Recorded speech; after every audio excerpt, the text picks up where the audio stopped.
I want to rewind back to Muhammad. Can you explain that whole... Let's see what this guy got. The Spirit appeared to him. The Spirit says to him, read. Muhammad said, I don't know how to read. So the Spirit squeezed him to the point that Muhammad, for those listening, online you go to sunnah.com, volume 1, number 3 of Sahih Bukhari. The Spirit is spiritually violating him. Why ask him to do something he can't do and then torture him for not doing it? Yeah. See, the first issue is he's using these buzzwords like torture and spiritually violating. When if you read the words themselves, he says, the Spirit squeezed me until I felt distressed. Nowhere does he say that the Spirit tortured me or squeezed me until I broke every bone. He's just adding that in again to make it sound way worse. See, Islam itself is just demonic at its core. And he says this is demonic, but let's look at an angel encounter in the Bible. In Daniel 10, Daniel says, I, Daniel, was the only one that saw the vision of the angel.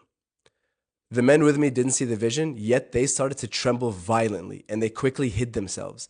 So I was left alone to see this grand vision. I had no strength left in me. My face turned deathly pale, and I was helpless.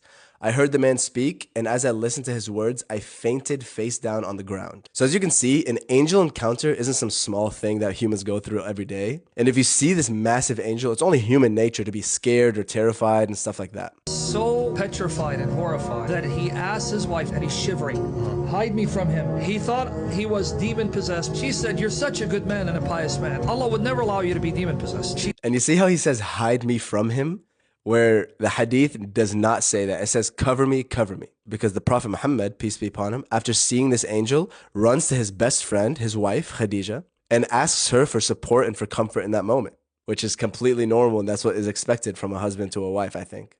And again, nowhere in the hadith does he say that he thought he was demon possessed. He just said, I fear that something bad is happening to me, which again is completely normal in a human psyche when you see a literal angel. Takes him to her first cousin, and he's a Christian. He confirmed Muhammad was a prophet like Moses. Christian believer started Islam. No, a Christian believer did not start Islam, because the angel continuously came down to the prophet and confirmed that he was a prophet throughout the 23 years that he received revelation. So Islam is not bent on Khadija's cousin, Waraqa, confirming that it's an angel, because whether or not he was even there, it would have been confirmed once the angel came back down. And then every time he goes to end his life, because he'd rather die than be demon-possessed, the Spirit appears to him and says, no, I'm Gabriel, don't worry about it. Another lie, there's not one authentic hadith where the Prophet Muhammad himself says that he's going to kill himself because he thinks he's demon-possessed. And I'm surprised this guy blundered that bad. Not making anything up. They can go and fact-check us with the internet. Yep. Yeah, so that's the story of Islam. That's So, as you can see, he is making a lot of stuff up or twisting the truth and using inauthentic sources to kind of push this narrative. But yeah, a simple fact check just disproves all of these claims. So I hope that clears that up and you learned something new today.